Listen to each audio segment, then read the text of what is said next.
Hello and welcome to Ninja Prep. This is Kapil Goyal, your educator and mentor for PG physics. तो UP TGT PGT physics के लिए जो PYQ series चल रही है उसका सेकंड लेक्चर है।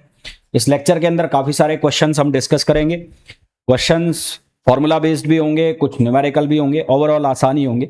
तो अगर आप लोग टीजीटी पीजीटी एग्जाम की प्रिपरेशन कर रहे हैं तो आप लोगों के लिए बहुत इंपॉर्टेंट लेक्चर होने वाला है। जो भी लोग इस लेक्चर को देख रहे हैं सभी से रिक्वेस्ट रहेगी, प्लीज वीडियो को लाइक जरूर करें, चैनल को सब्सक्राइब जरूर करें ताकि और भी लोगों तक ये वीडियोस पहुंच जाए। और ऑलरेडी पीजीटी और टीजीटी के लिए कोर्स लॉन्च हो चुके हैं मेरे एप्लीकेशन पर, जिनमें काफी सारा सिलेबस कवर कराया जा चुका है। तो अगर आप लोग पीजीटी टीजीटी एग्जाम की प्रिपरेशन कर रहे हैं तो मेरी एप्लीकेशन को डाउनलोड करके वो बैच ज्वाइन कर सकते हैं। और वीडियो को कंटिन्यू करूं उसके पहले सभी से रिक्वेस्ट रहेगी, प्लीज वीडियो को लाइक जरूर करें, चैनल को सब्सक्राइब जरूर करें। हाँ जी, तो देखिए क्वेश्चन नंबर फर्स्ट में बोला है the electric field strength at a distance R due to infinite line of charge of linear charge density. देखो इनफाइनाइट वायर है जिसकी जो चार्ज डेंसिटी है वो लैम्बडा दी हुई है। इनफाइनाइट का मतलब है वेरी लॉन्ग वायर। तो उसके लिए हमें इलेक्ट्रिक फील्ड स्ट्रेंथ निकालना है। तो इसके लिए मान लो ये कोई डिस्टेंस है आर, तो इसके ऊपर इलेक्ट्रिक फील्ड स्ट्रेंथ निकालना है। तो इसका जो हमारे पास फॉर्मूला आता है ई, याद करने वाला ये, वो आता है 2k लैम्बडा अपॉन आर। इसको आप ऐसे भी लिख सकते हो, 2k की जगह आप लिख दो 1/4 पाई एप्सिलॉन नॉट।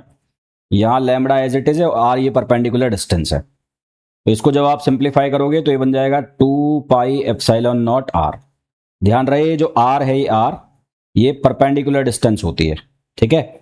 ये जो आर है ये कौन सी डिस्टेंस होती है? Perpendicular distance from the wire. तो यहां पर lambda upon 2 pi epsilon naught आ रहा है। अब इसके अकॉर्डिंगली कोई आंसर लिखा नहीं हुआ, तो इसी को यहां इसके हिसाब से देखो। तो यहां इसके हिसाब से ये बना है 1/4 पाई एप्सिलॉन नॉट, और इधर क्या बन रहा है? ये बन रहा है 2 लैम्बडा अपॉन आर। कौन सा आंसर मैच कर रहा है? आंसर फर्स्ट मैच कर रहा है। तो हमारे पास जो इसका करेक्ट आंसर है वो क्या हो जाएगा? फर्स्ट हो जाएगा। नेक्स्ट देखो, D E and P, P A P, electrical displacement vector, electric field strength and polarisation vector, है ना। ये खाली पी लिखा हुआ है, यहां पर लिखा होगा R. Then relation between them is, तो हमें रिलेशन बताना है displacement, electric displacement vector E और पी में, है ना। अब ये सिंपल फॉर्मूला वाले क्वेश्चन है, ये फॉर्मूला वाले क्वेश्चन है। होने को ये पीवाईक्यूज है, पीवाईक्यूज ऐसे आए हैं तो आए हैं, क्या करोगे। तो इनके बीच में क्या रिलेशन होता है वो आपको जानना है। वैसे तो इसका डेरिवेशन होता है पर डेरिवेशन से हमें कोई मतलब नहीं है। तो ये जो हमारे पास डाइलेक्ट्रिक इलेक्ट्रिक डिस्प्लेसमेंट वेक्टर लिखा है इसको हम लिखते हैं epsilon nought E plus P से, है ना। अच्छा, इसी का एक और फॉर्मूला बनता है फ्री चार्ज का। तो कई बार आपको इलेक्ट्रिक डिस्प्लेसमेंट वेक्टर ना देकर फ्री चार्ज लिखा होता है, तो फ्री चार्ज का भी फॉर्मूला ये होता है। और ये किसके बराबर होता है? एप्सिलॉन नॉट एप्सिलॉन ई के बराबर। इसकी वैल्यू किसके बराबर होती है? एप्सिलॉन ई के बराबर भी होती है। तो हमारे पास जो सही आंसर है क्या आ जाएगा? थर्ड आ जाएगा। नेक्स्ट देखो, नेक्स्ट पूछा है the speed of EM wave in free space. Speed पूछिए ईएम वेव की फ्री स्पेस के अंदर। तो ये फॉर्मूला पूछा है हमसे, C इक्वल्स टू, ये क्या होगा? ये होगा हमारे पास 1/μ0 और एप्सिलॉन नॉट। क्या फॉर्मूला हो जाएगा? C equals to 1/μ0 epsilon naught, है ना। C इक्वल्स टू 1/μ0 और एप्सिलॉन नॉट, ये हमारे पास फॉर्मूला हो जाएगा। अच्छा, ये आ कहां से रहा है? ये आ रहा है C इक्वल्स टू, हम एक फॉर्मूला लगते हैं C equals to E upon B. ये ईएम वेव के लिए इलेक्ट्रिक फील्ड मैग्नेटिक फील्ड एक दूसरे के परपेंडिकुलर डायरेक्शन में, और उनके परपेंडिकुलर डायरेक्शन में क्या मिलती है? वेलोसिटी। तो इसके अकॉर्डिंगली हमारे पास आंसर क्या आ जाएगा? आंसर आ जाएगा हमारे पास ए आंसर आ जाएगा। हमारे पास जो करेक्ट आंसर आ जाएगा वो ए आ जाएगा। ध्यान रहे ये फ्री स्पेस में, फ्री स्पेस के अलावा आपसे मीडियम में भी पूछा जा सकता है। तो अगर मीडियम में पूछ ले तो मीडियम में लिखोगे V इक्वल्स टू, यहां पर हो जाएगा आपके पास म्यू और एप्सिलॉन। कितना हो जाएगा? म्यू और एप्सिलॉन। अगर आपसे किस में पूछे? मीडियम में। तो ये किस में आ जाएगा? ये आ जाएगा इन मीडियम। फिर इसको आप चेंज करके लिख सकते हो। चेंज करके कैसे लिखोगे आप इसको? आपको फॉर्मूला पता है म्यू आर बराबर होता है म्यू अपॉन म्यू नॉट। इसी तरह से आपको फॉर्मूला पता है एप्सिलॉन आर बराबर होता है एप्सिलॉन अपॉन एप्सिलॉन नॉट। तो वहां से ये वैल्यू फिर चेंज करके भी आप ये फॉर्मूला बना सकते हो। नेक्स्ट, पॉइंटिंग वेक्टर पूछा है। तो पॉइंटिंग वेक्टर जो है वो इलेक्ट्रिक फील्ड और मैग्नेटिक फील्ड के कहा जाता है? परपेंडिकुलर जाता है। पॉइंटिंग वेक्टर का फॉर्मूला इनमें से कौन सा सही है ये पूछा है। तो कौन सा सही है? हमारे पास आंसर आ जाएगा कौन सा? सेकंड। तो करेक्ट आंसर क्या आ जाएगा? हमारे पास सेकंड आ जाएगा। देखो यहाँ लिखा है प्लस, तो ये गलत हो गया। यहाँ कर्ल लिखा है तो ये गलत हो गया, ई माइनस एच लिखा है तो ये गलत हो गया। तो ये बन गया पॉइंटिंग वेक्टर का। नेक्स्ट क्वेश्चन देखो, नेक्स्ट क्वेश्चन पूछा है relation between magnetic intensity H, magnetic induction B और इंटेंसिटी ऑफ मैग्नेटाइजेशन यानी कि आई। तो इन तीनों के बीच में रिलेशन पूछा है। तो एक रिलेशन तो आप बहुत अच्छे से जानते हो, B equals to mu naught H. ये रिलेशन होता है किस किस के बीच में, मैग्नेटिक इंडक्शन और मैग्नेटिक इंटेंसिटी। अब यहाँ पर मैग्नेटाइजेशन भी दिया है, तो मैग्नेटाइजेशन भी दिया है तो उस केस में हमारे पास फॉर्मूला हो जाता है बी इक्वल्स टू, ये हो जाता है mu naught H plus I, B equals to mu naught H plus I. देखो सीधा फॉर्मूला बेस्ड क्वेश्चन है, इसमें कोई ऐसा क्वेश्चन ही नहीं है जिसमें दिमाग लगाना पड़ रहा हो, ये पीवाई क्यूज है सारे। तो ये फॉर्मूला बेस्ड क्वेश्चन है, फॉर्मूले पूछे हुए सीधे सीधे, अगर आपको आते हैं तो कर लोगे, नहीं तो खत्म खेल। तो हमारे पास इसके अकॉर्डिंग आंसर देखो कौन सा आ रहा है, तो इसके अकॉर्डिंग आंसर हमारे पास आ रहा है फर्स्ट। नेक्स्ट देखो, नेक्स्ट पूछा है electrostatic potential in a region is represented by. तो इलेक्ट्रोस्टैटिक पोटेंशियल की वैल्यू है 2x plus 3y minus 2z। ये हमें इलेक्ट्रोस्टैटिक पोटेंशियल की वैल्यू दी है। इलेक्ट्रिक फील्ड पूछा है, तो रिलेशन आपको पता है इलेक्ट्रिक फील्ड और जो पोटेंशियल है उसके बीच में रिलेशन होता है, electric field is equals to gradient of potential. तो यहां से आप इसको लिखोगे माइनस, ये हो जाएगा डी अपॉन डी एक्स, यहां आ जाएगा वी आई के, वी मतलब पोटेंशियल का जो वी एक्स कॉम्पोनेंट वी है वो लेना है। फिर यहाँ आ जाएगा डी अपॉन डी वाई, यहाँ आ जाएगा जे कैप, यहाँ माइनस कॉमन ही रहेगा बाहर, और यहाँ पर आ जाएगा डी अपॉन डी जेड, और यहाँ आ जाएगा वी, और ये आ जाएगा के कैप। अब यहाँ पर वैल्यू रखते जाओ आप, सबसे पहले x, तो इसके लिए बनेगा ये 2i कैप, फिर y के लिए बनेगा ये 3j कैप, और फिर इसके लिए बन जाएगा माइनस 2k कैप। अब इसको सिंप्लीफाई करोगे यानी कि माइनस से मल्टीप्लाई करोगे तो ये बन जाएगा माइनस 2i कैप, ये बन जाएगा माइनस 3j कैप, और ये बन जाएगा प्लस का 2k कैप। तो आंसर हमारे पास आ जाएगा माइनस का 2i कैप, माइनस का 3j कैप और प्लस का 2k कैप। अब यहाँ पर तो आंसर है ही नहीं, तो ये आंसर जो है इसमें करेक्शन कर लो आप, यहाँ पर 2 लगा लो। तो सही आंसर हमारे पास क्या आ जाएगा, सेकंड आ जाएगा।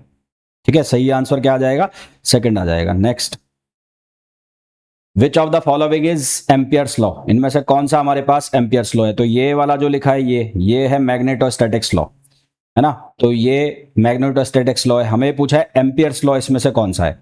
तो एम्पियर्स लॉ कौन सा होगा, एम्पियर्स लॉ हो जाएगा curl of B equals to mu J, curl of B equals to mu J. ये हमारे पास क्या हो जाएगा, एम्पियर्स। एम्पियर्स का कौन सा फॉर्म हो जाएगा, डिफरेंशियल फॉर्म। तो ये कौन सी फॉर्म है, ये है differential form, differential form of Ampere's law, ये है differential form of Ampere's law. Integral form कौन सी होती है, अगर मैं ऐसा लिख दूं B dot D L, B dot D L equals to mu naught I, तो ये कौन सी फॉर्म होती है, ये होती है इंटीग्रल फॉर्म। तो ये होती है integral form of Ampere's law. तो ये दोनों ही एम्पियर्स लॉ हैं, एक को डिफरेंशियल फॉर्म में लिखा है और एक को किस में लिखा है, इंटीग्रल फॉर्म में लिखा है। तो ये वाला कौन सा हो गया, ये डिफरेंशियल फॉर्म हो गया। फिर नेक्स्ट पूछा है इनमें से कौन मैक्सवेल इक्वेशन नहीं है, इनमें से कौन मैक्सवेल इक्वेशन नहीं है। तो मैक्सवेल इक्वेशन इलेक्ट्रोस्टैट्स की इनमें से कौन सी इक्वेशन नहीं है। तो देखो पहली वाली जो इक्वेशन है ये तो इलेक्ट्रोस्टैटिक्स की इक्वेशन है, ये वैलिड इक्वेशन है किसकी, इलेक्ट्रोस्टैटिक्स की, गाउस लॉ ऑफ इलेक्ट्रोस्टैटिक्स है। ये वाला जो फॉर्म है स्पेशल फॉर्म है curl of E equals to 0, तो ये इरोटेशनल के लिए यानी कि स्टैटिक, तो इलेक्ट्रोस्टैटिक्स के लिए। अब ये दोनों जो है ये मैग्नेटोस्टैटिक्स से रिलेटेड है, ये दोनों जो है ये किससे रिलेटेड है, मैग्नेटोस्टैटिक्स से। तो हमें पूछा है कि कौन सी इलेक्ट्रोस्टैटिक्स की नहीं है, तो ये दोनों ही मैग्नेटोस्टैटिक्स की है। तो आंसर यहाँ पर सेकंड और फोर्थ होना चाहिए। अब यहाँ पर एक क्यों लिखा है, अब हो सकता है क्वेश्चन गलत हो ये। नेक्स्ट है energy stored in capacitor, capacitor के अंदर कौन सी एनर्जी स्टोर होती है। तो कैपेसिटर के अंदर स्टोर एनर्जी होती है इलेक्ट्रिकल एनर्जी। ठीक है, कैपेसिटर के अंदर कौन सी एनर्जी स्टोर होती है, इलेक्ट्रिकल। वहीं अगर आपसे पूछा जाता इंडक्टर के अंदर कौन सी एनर्जी स्टोर होती है, तो फिर उसमें आप लिखते magnetic energy. Next, non existence of magnetic monopoles is represented bye, magnetic monopoles जो हैं वो रिप्रेजेंट नहीं होते, मतलब नहीं होते हैं, ये कौन सा लॉ रिप्रेजेंट करता है। तो मैग्नेटिक जो हमारे पास मोनोपोल्स हैं, मोनोपोल्स नहीं है, तो इसको कौन रिप्रेजेंट करता है, इसको गाउस लॉ ऑफ मैग्नेटिज्म। हमारे पास आता है divergence of B equals to 0। तो ये लॉ हमें बताता है कि मैग्नेटिक मोनोपोल्स, ये हमें क्या बताता है, magnetic monopoles does not exist. तो इसको हम बोलते हैं Gauss law of magnetostatics. Gauss law of magnetostatics, ये बोला जाता है गाउस लॉ ऑफ मैग्नेटोस्टैटिक्स। तो हमारे पास जो आंसर है वो क्या आ जाएगा, ए आ जाएगा। नेक्स्ट देखो, the differential form of the Faraday's law.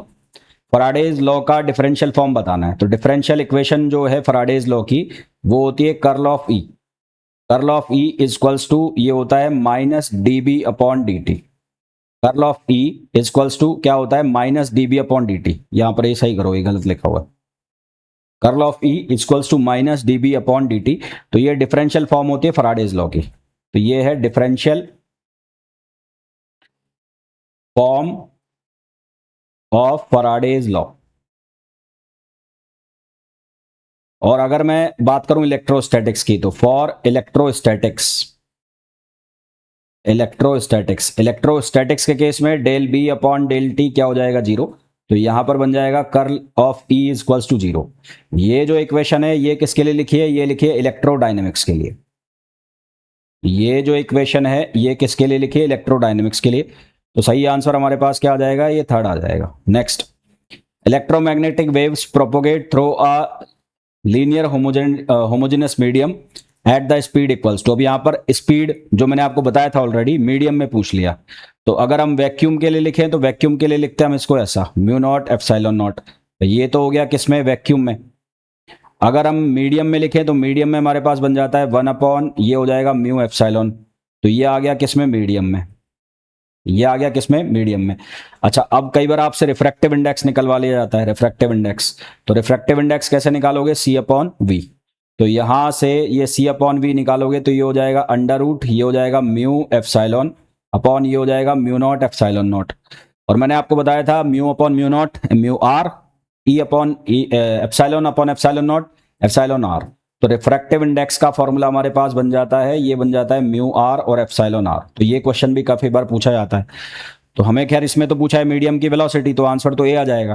पर ये भी ध्यान रखना है कि रिफ्रैक्टिव इंडेक्स का फॉर्मूला भी आपसे काफी बार पूछा जाता है। नेक्स्ट आओ, in an insulating media the wave equation corresponding to electric field. Insulating medium के अंदर वेव इक्वेशन बतानी है हमें, ठीक है। इंसुलेटिंग मीडियम के अंदर हमें क्या बतानी है, वेव इक्वेशन बतानी है। तो वेव इक्वेशन कैसे बताएंगे, इन इलेक्ट्रिक फील्ड। तो इलेक्ट्रिक फील्ड के करस्पॉन्डिंग हमें क्या बतानी है, वेव इक्वेशन बतानी है। तो आंसर तो इसका आ जाएगा हमारे पास फोर्थ, है ना, फोर्थ आंसर आ जाएगा। अब सबसे पहले तो इंसुलेटिंग मीडियम का मतलब क्या है, जिसमें जो चार्ज डेंसिटी है वो कितनी हो, जीरो हो, और जो डेंसिटी है वो कितनी हो, जीरो हो। तो इंसुलेटिंग मीडियम अगर लिखा जा रहा है, इंसुलेटिंग मीडियम, तो इंसुलेटिंग जो मीडियम है उसका मतलब है रो की वैल्यू आपको क्या लेनी है, जीरो, और जे की वैल्यू आपको लेनी है जीरो। तो उसके बाद ये जो फॉर्मूला हमारे पास बनता है, डेरिवेशन से बनता है, आपको याद होना चाहिए। तो फॉर्मूला जो हमारे पास बनता है वो बनता है del square E equals to one upon V square और del square E upon del T square. तो ये किसके लिए, मीडियम के लिए। और अगर मैं बात करूं किसके लिए, फ्री स्पेस के लिए, तो for free space, free space के लिए v रिप्लेस हो जाता है c से। तो हमारे पास ये बन जाता है del two E equals to one upon C square, और ये del two E upon del T two. अच्छा, अगर किसी पर्टिकुलर डायरेक्शन के लिए अगर लिखना हो, मान लो एक्स डायरेक्शन के लिए, तो एक्स डायरेक्शन के लिए हो जाएगा del two E upon del X two, और ये हो जाएगा one upon C square del two E upon del T two. ये पर्टिकुलर डायरेक्शन के लिए, पर्टिकुलर डायरेक्शन। अगर मान लो तीनों डायरेक्शन का लिखना है तो ये हो जाएगा del two upon del X two plus del two upon del Y two plus del two upon del Z two. तो उसके अकॉर्डिंगली ये फॉर्मूला बन जाएगा। तो हमारे पास जो आंसर है वो क्या आ जाएगा, फोर्थ आ जाएगा। नेक्स्ट है the displacement current. Displacement current पूछिए। तो डिस्प्लेसमेंट करंट जो है उसको इंट्रोड्यूस करते हैं हम कैपेसिटर में, और सबसे पहले डिस्प्लेसमेंट करंट डेंसिटी की बात करते हैं। तो डिस्प्लेसमेंट करंट डेंसिटी जो है उसको लिखते हैं जेडी से, और ये बराबर होता है del D upon del T. Del D, D का मतलब है इलेक्ट्रिक डिस्प्लेसमेंट वेक्टर। तो ये हो जाएगा epsilon not del E upon del T. भाई डी बराबर एप्सिलॉन नॉट ई या फिर एप्सिलॉन और ई। और फिर यहां से ये हमारे पास क्या आ गया, ये हमारे पास आ गया डिस्प्लेसमेंट करंट डेंसिटी है ये क्या है, डिस्प्लेसमेंट करंट डेंसिटी। ठीक है, एक तो हमारे पास फॉर्मूला ये हो गया डिस्प्लेसमेंट करंट डेंसिटी का, जेडी का। और मॉडिफाइड एम्पियर्स लॉ जब हम लिखते हैं, modified Ampere's law, modified Ampere's law, तो मॉडिफाइड एम्पियर्स लॉ में हम लिखते हैं curl of B equals to, ये होता है mu naught J plus mu naught epsilon not del E upon del T, mu naught epsilon not del E upon del T. तो हमारे पास सिर्फ यहां पर पूछा है डिस्प्लेसमेंट करंट, और डिस्प्लेसमेंट करंट डेंसिटी के हिसाब से हमारे पास जो फॉर्मूला है वो कौन सा आ जाएगा, ए आ जाएगा, ये वाला नहीं आएगा, ये वाला, ये तो इसका पार्ट है किसका, मॉडिफाइड एम्पियर्स का, तो ये वाला नहीं आएगा। इसमें कौन सा आंसर आएगा हमारे पास, फर्स्ट आंसर आ जाएगा। नेक्स्ट, ये तो वापस रिपीट हुआ है, तो इसका आंसर क्या आ जाएगा, सेकंड आ जाएगा। हाँ, रिलेशन वाला पूछा है। नेक्स्ट है एलसीआर रिप्रेजेंट इंडक्टेंस, कैपेसिटेंस और resistance, the combination which have dimension of frequency. हमें वो कॉम्बिनेशन बताना है जो किसकी डायमेंशन बता रहा है, फ्रीक्वेंसी की डायमेंशन बता रहा है। तो फ्रीक्वेंसी की डायमेंशन कौन बताएगा, 1/RC। 1/RC क्या होता है, टाइम कांस्टेंट होता है। क्या होता है, टाइम कांस्टेंट। तो 1/RC जो है, 1/RC इसकी जो डायमेंशन आएगी, डायमेंशन क्या आएगी इसकी, T⁻⁻1, है ना। क्या डायमेंशन आएगी, T⁻⁻1। तो आंसर हमारे पास क्या आ जाएगा, ए आ जाएगा। नेक्स्ट है in AC circuit V and I are given by, V और आई की वैल्यू हमें गिवन है एसी सर्किट के अंदर, और हमें यहां पर पूछा है पावर को। तो पावर जो है, पावर, एवरेज पावर का फॉर्मूला होता है VRMS IRMS और into cos phi, VRMS IRMS into cos phi. अब यहां पर ये जो पीक वैल्यू है ये हमें दे रखी है, तो V0 की वैल्यू कितनी है, 100, और इसी तरह से I0 की वैल्यू भी 100। तो ये पीक वैल्यू होती है, पीक वैल्यू, ये कौन सी वैल्यू होती है, पीक वैल्यू। तो हमें RMS वैल्यू निकालनी है, तो यहां से VRMS जो होगा वो होगा V0/2, और इसी तरह से IRMS जो है वो भी कितना होगा, I0/2 √2। तो ये कितना हो जाएगा, VRMS 100/√2, और इसी तरह से ये भी कितना हो जाएगा, 100/√2। और इनके बीच का जो फेज डिफरेंस है वो कितना हो गया, π/3। यहां पर दिया हुआ है फेज डिफरेंस कितना है, π/3। तो ये हो जाएगा 10⁴/2, और cos π/3 जो है मतलब 60 डिग्री, तो cos 60 डिग्री की वैल्यू होती है 1/2। कितनी होती है, 1/2। तो इसको ऐसा लिख लो आप, 100 × 10⁻²/4। तो ये हो गया 25 × 10⁻², कितना हो गया, 25 × 10⁻², आंसर आ गया। तो 25 × 10⁻², ये हमारे पास आंसर आना चाहिए। तो यहां से बन रहा है 2500 वाट, तो 2500 वाट बन रहा है, मिसप्रिंटिंग हुआ है, तो ये आंसर आएगा, ठीक है, ये मिसप्रिंटिंग होगा। फिर है the equation J = sigma is known as microscopic form of Ampere's Ohm's law. तो ये माइक्रोस्कोपिक फॉर्म किसका है, ओम्स लॉ का। तो J = सिग्मा E, ये कौन सा लॉ होता है, ओम्स लॉ होता है। कौन सा लॉ होता है, ओम्स लॉ। तो हमारे पास जो आंसर है वो क्या आएगा, ओम्स लॉ आ जाएगा। नेक्स्ट देखो, in electromagnetic wave the electric and magnetic field are. तो इलेक्ट्रोमैग्नेटिक वेव के अंदर इलेक्ट्रिक फील्ड और मैग्नेटिक फील्ड एक दूसरे के क्या होते हैं, परपेंडिकुलर होते हैं। क्या होते हैं, परपेंडिकुलर। नेक्स्ट है, हमें सोलेनॉइड के अंदर मैग्नेटिक फील्ड का फॉर्मूला पूछा है। तो बी इनसाइड सोलेनॉइड, सोलेनॉइड के अंदर मैग्नेटिक फील्ड का फॉर्मूला होता है μ0NI। क्या होता है, μ0NI। तो इसके अकॉर्डिंगली यहां से सेट करके देखो, तो ये पहला वाला ऑप्शन है μ0/4π, और ये आ जाएगा 4πNI। तो कौन सा आंसर बन रहा है, 1। अच्छा, कई बार आपसे पूछ लिया जाता है एट वन ऑफ एंड, तो किसी भी एक एंड पर आपसे अगर पूछा जाए सोलेनॉइड के मैग्नेटिक फील्ड का फॉर्मूला, तो वो आता है μ0NI/2। ये किसी भी एक एंड पर, हमें पूछा है इनसाइड पर, इसके अंदर, तो अंदर क्या आंसर आ जाएगा, ए आ जाएगा। नेक्स्ट, सॉलिड स्फीयर के लिए उसके अंदर मैग्नेटिक फील्ड इलेक्ट्रिक फील्ड पूछा है। तो ये सॉलिड स्फीयर हो गया, तो इसमें 3 कंडीशन बनती है, एक बार बाहर, एक बार सरफेस पर, और एक बार अंदर। तो मान लो ये अंदर वाला है, ये डिस्टेंस है r, यहाँ पर है a, ये पॉइंट हो गया b, और ये हो गया c। तो बाहर जो इलेक्ट्रिक फील्ड होता है उसकी वैल्यू होती है KQ/r², जब r रेडियस से ज्यादा है। सरफेस पर अगर हम निकालें तो वहां पर आ जाता है KQ/r², यहाँ पर r और कैपिटल R बराबर हो गए। और जब आप अंदर निकालोगे तो ये आ जाता है ρr/3ε0, जहां रो जो है वॉल्यूम चार्ज डेंसिटी होता है ना। याद करने वाली चीजें भाई, याद कर लोगे तो ये हो जाएंगे। तो हमारे पास आंसर इसका क्या आ जाएगा, ए आ जाएगा। अगला क्वेश्चन जो है उसमें हमें चार्ज डेंसिटी दे रखी है। क्या दे रखी है, चार्ज डेंसिटी दे रखी है और हमें पूछा है कि इसके लिए इलेक्ट्रिक फील्ड बता दो। अब जो चार्ज डेंसिटी है वो वेरी कर रही है, तो हमें पूछा है अमाउंट ऑफ चार्ज। तो हमने ये पढ़ा है डी क्यू बराबर होता है रो डी वी, और क्यू बराबर हो जाएगा इंटीग्रेशन रो डी वी।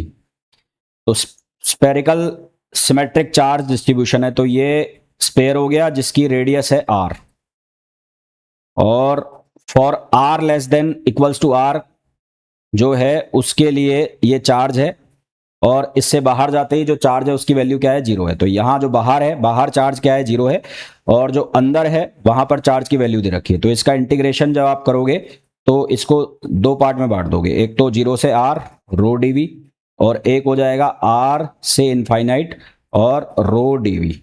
तो क्योंकि यहाँ साफ साफ लिखा है आर ग्रेटर देन आर के लिए ये कितना हो रहा है, जीरो हो रहा है, तो ये वाला क्या हो जाएगा, जीरो। तो आपको इसका इंटीग्रेशन करना है, तो जीरो से आर, यहां पर वैल्यू रखोगे रो नॉट, ये हो जाएगा 1 minus R square upon R square. अच्छा, डीवी स्पेरिकल के लिए डीवी की जो वैल्यू है, डीवी की वैल्यू कितनी लिखोगे स्पेयर के केस में, ये हो जाएगा 4 pi R square D R, 4 pi R square D R. तो यहां पर आप लिखोगे 4 pi R square D R. अब इसको सिंप्लीफाई करोगे, बाहर क्या चला जाएगा, बाहर चला जाएगा रो नॉट और 4 पाई, ये बाहर आ गया। इंटीग्रेशन में क्या आ जाएगा, रो जीरो से आर, इंटीग्रेशन में क्या आ जाएगा, जीरो से आर, यहां पर क्या आ जाएगा, ये आ जाएगा आर स्क्वायर, यहां पर आ जाएगा R power 4 upon R square, और ये डी आर। जब आप इसको इंटीग्रेट करोगे, तो इंटीग्रेट करोगे तो क्या बनेगा, इसका तो बनेगा आर क्यू अपॉन 3 और इसका बनेगा आर 5 अपॉन 5, ठीक है। तो ये बनेगा क्यू वैल्यू इक्वल्स टू, ये बराबर हो जाएगा 4 पाई रो नॉट, और इंटीग्रेशन किया आपने तो यहां बना आर क्यूब अपॉन 3, और यहां बनेगा आर पावर 5, और ये 5, और ये कितना है, आर स्क्वायर है, आर स्क्वायर है। अब आपको लिमिट लगानी है, लिमिट लगानी है जीरो से आर, तो यहाँ क्यू ये हो गया 4 पाई रो नॉट, यहां पर आ जाएगा आर क्यूब अपॉन 3 माइनस ये हो जाएगा आर 5 अपॉन 5 आर स्क्वायर। तो फिर फर्दर सिंप्लीफाई करोगे तो 4 पाई रो नॉट, यहां पर आ जाएगा आर क्यूब अपॉन 3, और माइनस यहां पर आ जाएगा आर क्यूब अपॉन 5। एलसीएम ले लेंगे हम, एलसीएम आ जाएगा 15, ये 4 पाई रो नोट एज इट इज, यहां 5 आर क्यूब माइनस यहां पर 3 आर क्यूब, तो ये बनेगा 2 और 8, तो ये हो जाएगा 8 पाई रो नॉट आर क्यूब अपॉन 15। तो हमारे पास जो आंसर है वो कितना आ जाएगा, 8 पाई रो नॉट आर क्यूब अपॉन 15, जो कि ऑप्शन हो जाएगा सी। तो आई होप जितने भी क्वेश्चंस मैंने आपको कराए हैं बहुत अच्छे से आपको समझ आ गए होंगे। फिर भी कोई डाउट है तो आप पूछ सकते हैं। मिलते हैं नेक्स्ट वीडियो में, till then thank you, bye bye.